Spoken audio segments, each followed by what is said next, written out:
If you ever felt like your business can't run without you, like every decision, every client question, and every fire lands back on your plate, you're not alone. For so many female founders, the dream of freedom gets buried under endless to-dos and the pressure to be everywhere at once.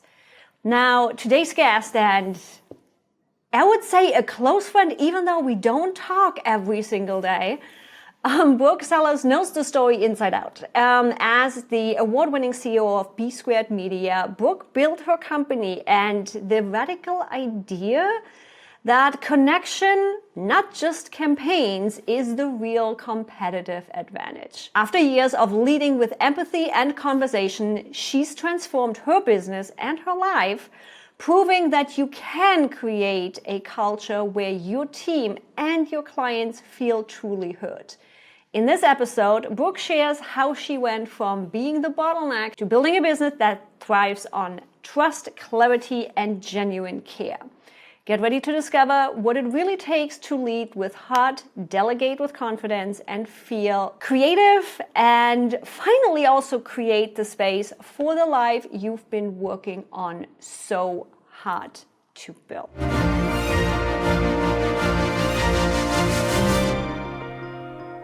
Now, what I already hinted on, Brooke and I don't even know how long we know each other. And I feel like we go through our seasons. It's like I always stalk you online. I always have an idea of what's going on. However, we also haven't talked in a while. And I think that's kind of like at the core of connection, where connection doesn't mean you have to talk every single day and you need to know where I'm at. You do know, thanks to the green room when I was chatting.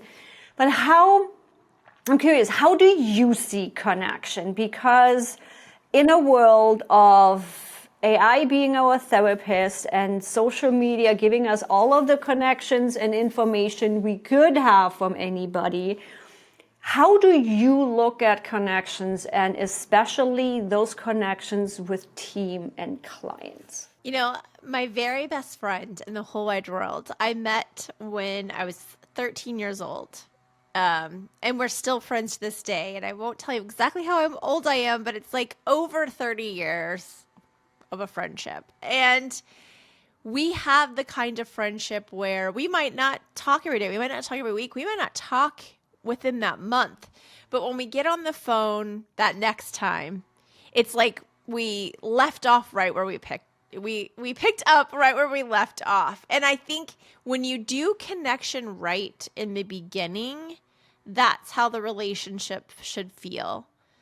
And I think the secret ingredient, I'll just go off right now with like the secret sauce, it's authenticity, right? If I connect with you and I'm just super myself and I'm super honest, I'm not trying to put on airs, I'm not trying to be somebody I'm not trying to be your best friend because we are getting to know each other. But I think if you start the relationship that way, you can end up with the relationship like kind of like we did, where we haven't talked in a while, but we start talking and it feels like, oh, we're right back where we were. It's like no time passed. And I do have a couple of people like this, right? I have people that I talk to every single day.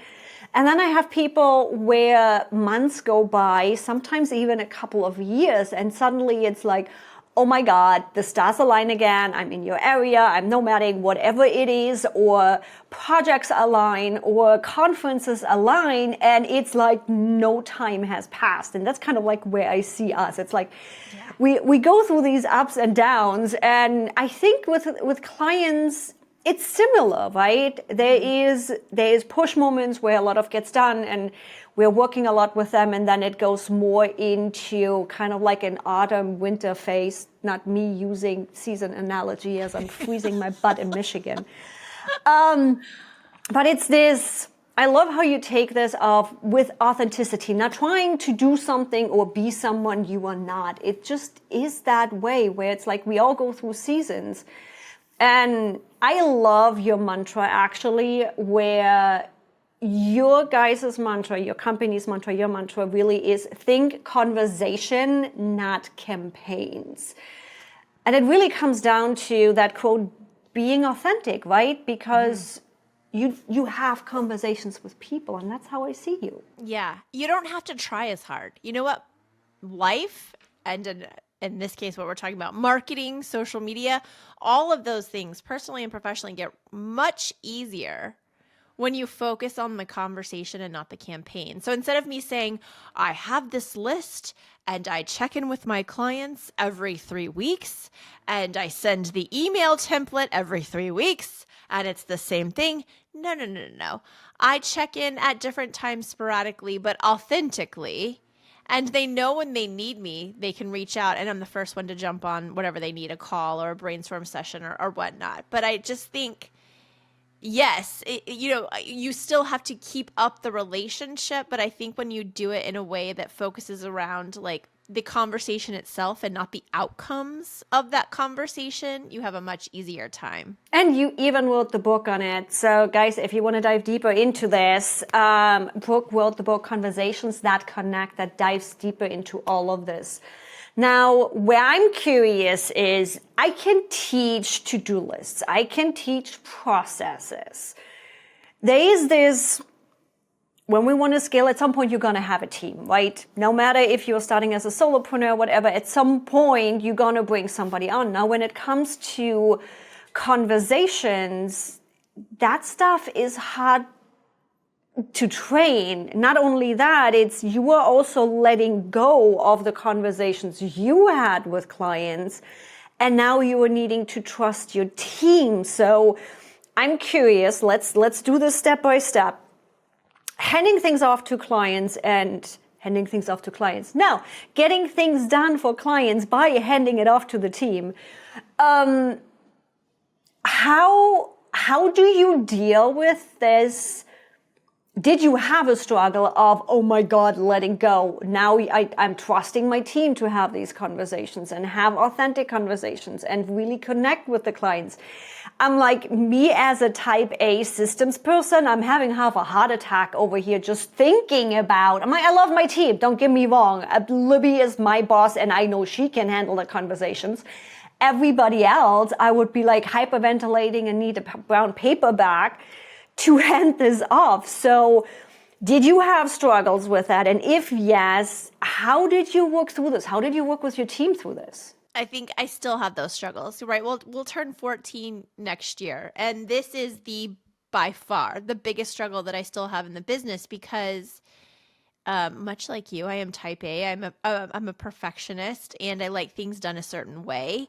And we all have our own communication styles. You know, in therapy, I've learned, which is translated into my professional life, that it's unfair for me to put my standards and the way I do things on someone else because we're all individuals. I know. I want to too. Just do it my way. But so it's a lot of coaching and hand holding, and not in like a, oh, you're pat you on the head type of way, but there's so much nuance to conversing with people. It's so different to for you and I to be on this podcast talking to how I talk to my biggest client, to how I talk to my biggest client when her boss is on the call. You know what I mean? Like there's so much nuance to conversation. So I think it's getting down to the foundational piece of it. And the only thing that I could really instill in the team is every conversation we have with our clients should add value in some way and should be actionable in some way. How you get there is up to you, Evie, because I can't make you speak like me or say it in the way that I would say it. But as long as you add value and as long as you leave them with something actionable, I'm going to step back and try to not say anything. Try being the operative word. And again, you guys, if you haven't listened to any other episode, you know what's coming. If you are just listening to the episode, you should be on YouTube because the faces I make behind the scenes are way too good to miss them. Because it's like, I feel you. It's like, I feel you on this one where it's like, okay, I'm just going to breathe through this. She might not be doing it exactly how I would be doing it, but we are getting the same result. It doesn't matter how we get there. What I'm curious about is, yes, we've talked about the coaching. We've talked about letting go of the path as long as we get the result. And it's actually been one of my works on working on. Work in progress. I try. we're doing our best, and that's all we can do. Box breathing. Have you experienced and how have you managed the balance of leading with empathy and in those conversations, but also holding accountable? Because the struggle that I can see is when we have the understanding of people's struggle, of supporting them, of having these conversations, we can get overboard, right? We can take this potentially too far. So how do you balance this with the accountability, with, okay, we do have deadlines. We need to get revenue in the door. We need to turn the revenue into profit and all of the business side of things where we can't get around the type A. We have to look at numbers. We have to look at the results. And how do you balance that accountability with the conversation and the empathy on the other side? Transparency. I think, I always try to go in with a goal. The overarching goal is always transparency. And then what am I trying to get out of this conversation with it? I had a conversation with a team member yesterday, and I knew that I wanted to go in and listen more than I talked. I wanted to hear their side of things. I knew I wanted to be transparent about why things were happening the way they happened. But at first I wanted to hear them out. So I heard them out, and then I was just really transparent. I said, look, here's what's happening in the business, and here's how the way you do things and the way the business standard operating procedures happen are at a disconnect. And here's why normally that's not a problem, but right now with X, Y, and Z going on, you can see. And then I usually try to say, like, so if you were me, right, what would you do? How would you feel? Put the scenario back on them, and don't do it in a condescending way. Again, this is all transparency. You have to be vulnerable in conversations. I think, personally, this isn't obvious, but I also think this happens in business. My business is telling brands how to have conversations with their potential customers and customers on social media. It's the same thing. Nobody wants to be vulnerable, but you have to be vulnerable to get to that place of connection where that person's going to have your back. So at the end of this call, because I was transparent, I was vulnerable, I said, here's what's going on. Here's why it's not matching. Tell me, what should I do? They were like, you know what? I see where you're coming from. Let me go back to the drawing board and see what I can do to meet you where you are. And that's literally what I wanted to happen out of the call. I couldn't make it happen, but I knew if I went in being my best self, listening, being transparent, authentic, and really being vulnerable and saying, like, let me lay it out for you. Here's what's happening. I mean, it's like any relationship, right? I mean, any relationship thrives on this. It doesn't matter if it's personal, professional, your team member, your client. I just think, and yes, it's nuanced, as I said earlier, but it all comes down to like those tenets of any basic relationship. I got a little anecdote for you here. You're going to appreciate this.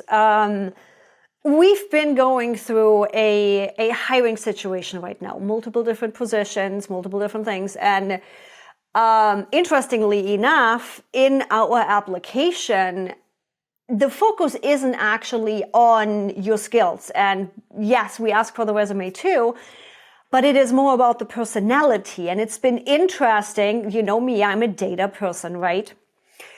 It's been interesting going through the applications. There's two things in our application, 2 Easter eggs that you need to answer without specifically being asked for, because I am really detail oriented, but I'm also ADHD and I can go off. I need my team to pay attention. 95% of the people do not find those Easter eggs. And then secondary to that, I added in there, because I'm not the first one actually approving people, we added in there, don't friend Evie, don't DM her, just leave her be. It's going to hurt you more because she's not the one that makes the first decision, and how many people I actually still had connected. So coming back around to, yes, having the conversations, but in an authentic way. And we've been through a couple of hiring processes and had actually some good people. One I needed to let go because the communication, the conversations were completely missing.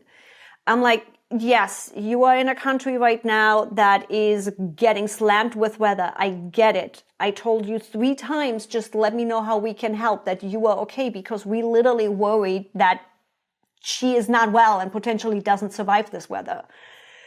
And it's 3 times I went back of, I don't care if you're getting work done right now. I don't care. I just want to know you are safe.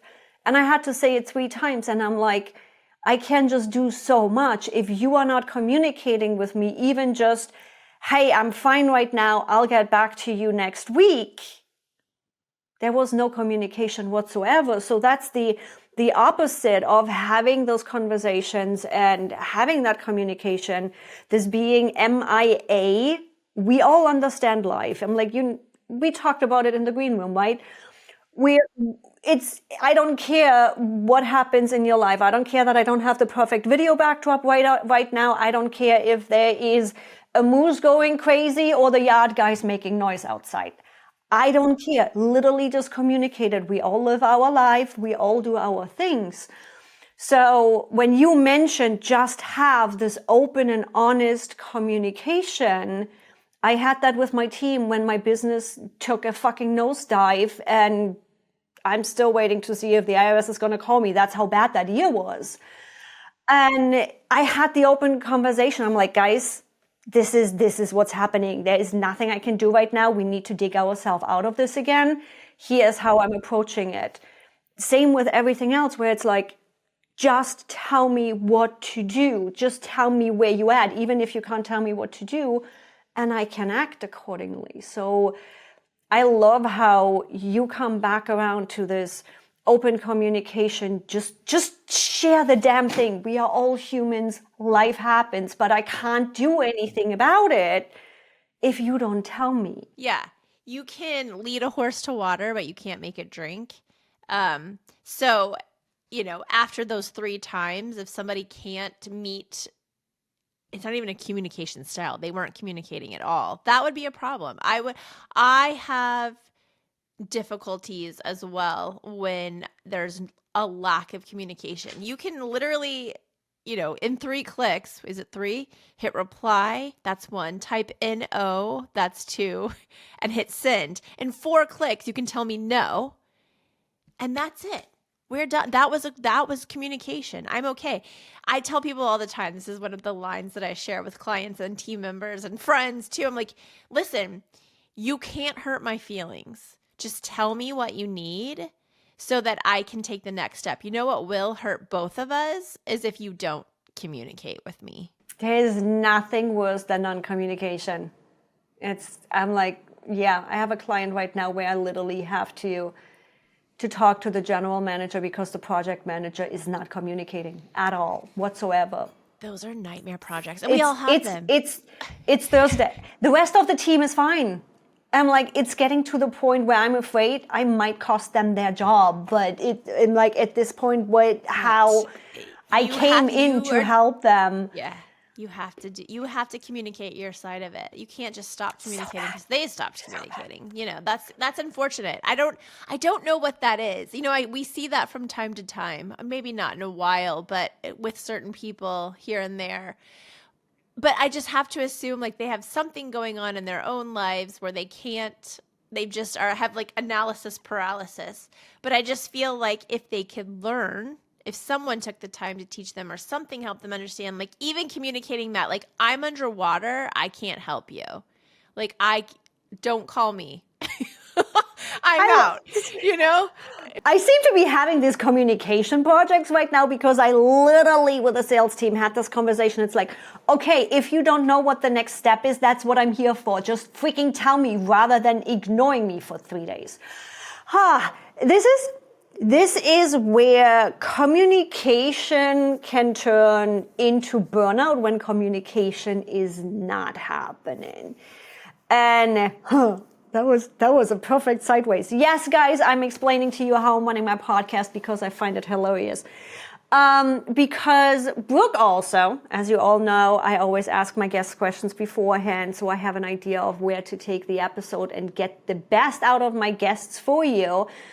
And Brooke brought something up in her submission that also really hit home for me. And you mentioned burnout kills creative. Now, my burnout has gotten so bad that we literally stopped our YouTube channel, our how-to YouTube channel at this point, because I wasn't creative anymore. I was fighting it and all the things. So I'm curious of a time in your life where you had that full-on burnout, that full-on creative lack of, oh my God, I'm supposed to do all these things, all this, whatever was happening in your head at that point. I would love for you to take us back to that moment. Let's not re-feel it. Let's just retell it of that burnout and being completely out of creative, because you are also working in creative. Creative is your revenue. Creative is your income. How was that? How did that feel like? And how did you get back out of that? Yeah, it was this year. This year was a very difficult year for me, both professionally and personally. Personally, my parents' house burnt down, my grandfather died, my sister got cancer. There was so many things happening. And then add to that the professional side. For a lot of people, this was a really rough year. The market was wobbly, topsy-turvy. A lot of our clients went on like hiring freezes, budget freezes. We lost a few clients who were, lost their biggest client and therefore couldn't afford us anymore. And I was carrying so much on both sides that I found myself inside of WordPress trying to put out a blog. We've blogged weekly for 14 years almost. And I was like, what am I doing? Like, what am I doing? I could feel it in everything that I was writing. I wasn't, it was producing. I can't explain it. I was producing. I wasn't writing. I was producing, because I had to check the box that every week we had to put out a blog post, because for 14 years, this is how we've done it. And I just said, I'm done. I cannot do this anymore. Now, in the moment, it was an emotional, I'm done. But what I was able to do was take a few days, recollect myself, and come back to my team and have an open and honest conversation and say, look, I've got these things happening personally. I've got these things happening professionally. I'm the only salesperson for our company. I'm the only marketing team for the company, and I'm underwater. So here's what I want to do. I want to pause the blogs. I want to do these things. I want to revamp this. And I want you all asking me the hard questions. I'm not saying this is not the time to shrink. I'm not going to go get in bed and stay there, even though I might want to. This is the time to reinvent. So come to me with all your reinvention ideas, what we can do, but it has to involve taking stuff off my plate for this, time period. And they did. And that's what we're doing. And it still doesn't involve blogging. And funnily enough, I stopped blogging and we revamped one of the newsletters, and I wrote the most honest piece I've written in years. Years. I looked back and I was like, oh, this is writing. I haven't done this. It wasn't even just a little bit of time. In a lot of time, I hadn't been really writing. I was just producing. So I think, sometimes we have to slow down to speed up. That's the lesson, I guess. I don't know how my podcast always does it, because it's like, yeah, great, this aligns perfectly with what's happening behind the scenes, because it's like, we took December off of the YouTube channel, right? I've been doing YouTube for a while. I have 8,000, 7,000, 8,000 subscribers over there. We've been fighting the YouTube algorithm because I'm done just doing how to click up videos. And we took December off to recalibrate. And at one day I was like, Libby, I don't want to do YouTube videos anymore. I'm done. It feels like producing. It feels like I'm just trying. It feels like my narcissistic ex. YouTube gives you a couple of views and comments are finally starting again, and you feel like, oh my God, we finally turned the corner. YouTube likes us again, and you get smacked in the face again. That's literally, it's like YouTube feels like my narcissistic ex. And it was difficult because it's like I have a community over there. It's how I build a lot of relationships. And it's like I literally had 2 days of grieving. Once I made the decision, we are pausing YouTube, I am not producing anymore, I broke out in tears. Oh yeah, I was crying for a couple of days before I came back to the team. Yeah, like literally crying. Like but it's because we feel like we're failing when we do these things. We put so much pressure on ourselves. My Southern tried to come out, sorry.